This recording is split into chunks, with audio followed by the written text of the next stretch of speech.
we had a few nail-biting moments where I think they hit the post. I want to see good football because I pay my money to see good football, and I want to win the league. Horrific footballer. Horrific, like trampoline for feet. Welcome to another episode of On the Corner of Park Lane. Today I am joined by Lero, I'm joined by Charlie, and I'm joined by Justin. And today I want us to be talking about what set of fans do we like the least. Now this can be you travelling to their ground and you just hate their fans, but I question why you go. Or it can be the ones that you hate coming to your club because they're just noisy and their club's really pants and they just annoy you. So I'm going to start with you, Justin. Tell me what set of fans you dislike the most. West Ham. I don't even have to think about it. West Ham. I grew up in East London, so all my friends were West Ham fans. And this was at a time when they'd finish above us and stuff like that. And that's painful. It's the whole, like, even now on like Facebook, they're super quiet when it comes to them. But they'll always pipe up when another team doesn't do so well. So we'll get to the Champions League final and lose. But then they'll be like, let's laugh at Tottenham. I'm like, you laugh at our failures, but you never can praise your own success because you have nothing other than the fact that they keep talking about how they won the World Cup in 1966, which absolutely does my head in so much. I'm like, how are you even able to say that? And they've actually got a statue outside their old ground. Yeah, but of Bobby Moore, like let's just put it in context. Three West Ham players. There's the three West Ham players holding the thing outside Upton Park. Yeah, but if you've never ever won anything, I mean, we haven't won anything recently, but they've never won anything. So they're kind of, you know, they've got to clutch at straws where they can. Oh, but still, it does me in. Oh, hold on. It's just like that's a lie. They won the playoffs a few years ago when they had come back up because they were. Bobby Zamora. They did win the Inter 2 Bob Cup. Remember that one many moons ago.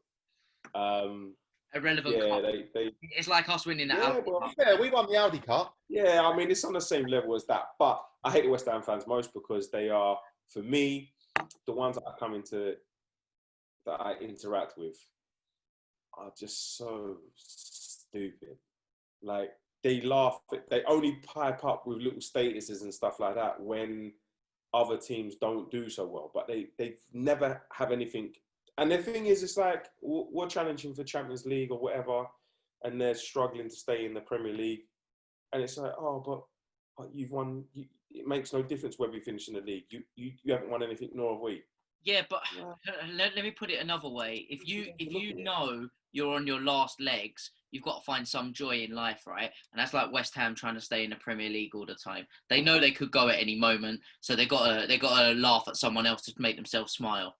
It is. That's what it is. And I've had it from young. I've had it from young. And with the other teams, you know, the other London clubs and whatever else, you half bite your tongue because after the time they've got stuff to sing about. Chelsea, all right, cool, whatever. But they've got trophies to back it up. So you have to be humble a little bit. Arsenal, they've picked up a couple of cups. You have to be humble a little bit. But West Ham, come on. So for me, West Ham. It's West Ham. West Ham. All right, fine. I feel that was emotional. You had to get a lot off your chest there. Yeah, I'm sorry. I get a bit passionate about it, but I can't stand West Ham. Charlie, who don't you like? Well, let's start with Man United, shall we? Start. They're all from London. They're all from London. Like, seriously. You mean North London Red, as they used to be called? Do you know what? Yeah, just Man United fans, because they just they're starting to sound like Liverpool fans. All they talk about is their history, and it's just so boring. It's just like, right, I've had enough of this now. Just live in the present, will you? So they just talk about the Alex Ferguson years and all this, and I've just had enough of it. Okay. Yeah, but if we had the years, we would talk about it as well, and that's the problem. I still the Champions League final. Okay, that was short and sweet. Lero? Mate, Justin took mine. I'm going to be honest, and I couldn't even. Well, I've got another one, but I want to say West Ham for all the same reasons. It's like our story's the same, mine and Justin's. But I mean, I'm a Hackney born. A lot of West Ham fans, as in friends, and to me, bloody hell, man, they just do me in. And it's not so much just the fans, like I know, or it was going to the club. And I think the last time I went and watched Spurs West Ham, I took my daughter, and some plainclothes West Ham fans were sitting behind me, and they was like, come on, Hung Min Song DVD, this, that, and the other. And I turned behind me, and I was just like, are you serious, mate? You can't be saying that. And my daughter's standing right here. Yeah. And the guy was like, sorry to lower the tone, but I was like, mate, you better not. And he kind of, you could see he'd been drinking all day. They was in the wrong end, and I should have really got them kicked out, but I didn't.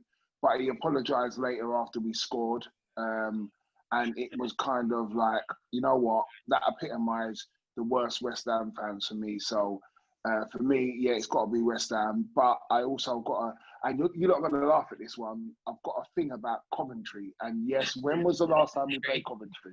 Last time we played Coventry. But you know why, right? Because I remember them coming down to Spurs. I don't know if it was an FA Cup or whatever. I was at the lane, and mate, they got their tops off. All of them got their tops off. And I'm like, but bro, you're not even from up north or Scotland. You're like you're somewhere near Northampton. Why are you not going on like you can handle the cold? Like, but they did. They had all their tops off, and they was cheering, and they scored, and they went absolutely berserk, bro. Like, I don't even know if we was beating them and they just scored a goal, but they went absolutely berserk. So I'm going to go with West Ham Coventry. West Ham stroke Coventry. Yeah. Look, for me, it's difficult, but it's not, because I hear all what you guys are saying, and it's very easy to pick on rivals and other people competing for top four and everything. Clubs that do get under my skin, like the reasons you said, West Ham, are them ones that just get above their station when they pop down because they've nicked something, like your Southampton or your Norwich. You know, Tim Krul last year in the FA Cup was doing my head in. Like, seriously, mate, you're a reject, right? However, as much as I've said that, and as much as there are them little ones, I mean, there's some that I like. I mean, I love Everton fans. I think they've got loads of charisma about them. I think they're good. Aston Villa fans are always funny. I don't mind West Ham fans sometimes. It depends what West Ham fans you get, because they can be funny or they can just be irritating. But for me, categorically, Chelsea, right? Because had you heard of them before Abramovich? Did anyone know any Chelsea fans before Abramovich? I think my old man's a Chelsea fan. I think that was you when you were skin. Because before that, I guarantee you, they was all Arsenal, probably Arsenal or Wimbledon fans, to be fair, or Fulham. You know what I mean? Like, they weren't on it at all. And then Abramovich turned up, little bit of money. They was about to go bust, right? And I tell you who else I really didn't like: Dennis bloody Wise. Dennis Wise used to wind me up, and they all go on. I like little Wisey. Huh? I didn't mind him. That was the era where they just had loads of short players. You know why? I didn't like him? Do you know why I didn't like him? Yeah, because I don't like John Terry, right? But John Terry dished it out and took it. Dennis Wise would go and do one of them niggly little fouls, right? You know, just like trip someone up or pull their, just one of them nonsense fouls.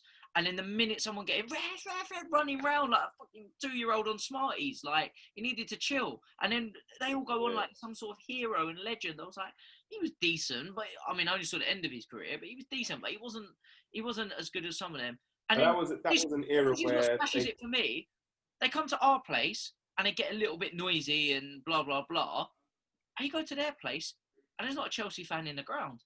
There's all these corporates and everything else. It's silent. It's quieter than Arsenal. So you can't have a better support away than what you've got at home. That just doesn't work. You know, you've got 10% of your fans. So for me, 100%. Yeah. Yeah. No. Go on, Joss. No, go on. I was just saying, it's a valid point. My man's a Chelsea fan, and he tried to sway me, but it's not happening. Well done. Listen, my thing is this though. How can we have, I hear what you're saying, but we can't be upset about fans coming to our ground making more noise than we are. Because I remember standing up in the, like when we used to stand and we used to sing.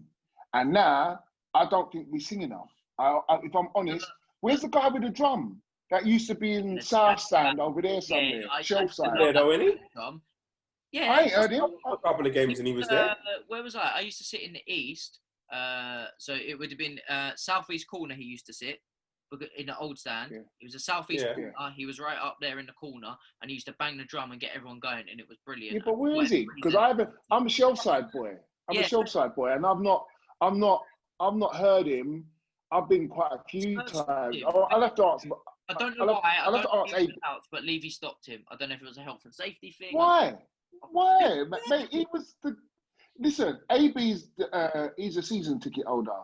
So he's there every home game. So I'm going to ask him, has he heard the guy with the drum? Because it's out of order. I'm telling you, he's not been there for about 10 years. It's not happened like 5 minutes ago. He ain't been there for Serious?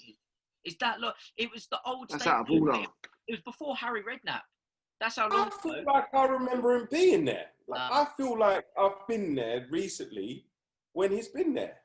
Not banging the drum, mate. It might have been on the phone. It might have been on the phones. No, you know what it was? It was when we're at Wembley and Levy was pumping the fake crowd noise through the thing. That's No, listen, don't be fooled, right? So when we was at Wembley, you know they've got the I don't know what it's called, but it's like not galvanized, but it's the roofing of the stadium. So you know where it starts sloping away, yeah? And it gets to a point where that's the end of that tier, and then you've got the next tier above it, yeah? We used to bang on the metal thing, and it used to make so much noise. Like I didn't mind Wembley, to be honest. You know what I mean? It was just awkward to get to and from all the time. I'm so glad we're at home. That's the only thing. I'm so glad we're at home now. So boys, look, thank you. Thank you for your time on that episode, and as always, I'll see you boys next week. We're ready. We're ready for the champagne, baby. We're ready for the goose, the Emmy, the girls that we're seeing on the telly. We do it for the pounds and the penny. We're ready.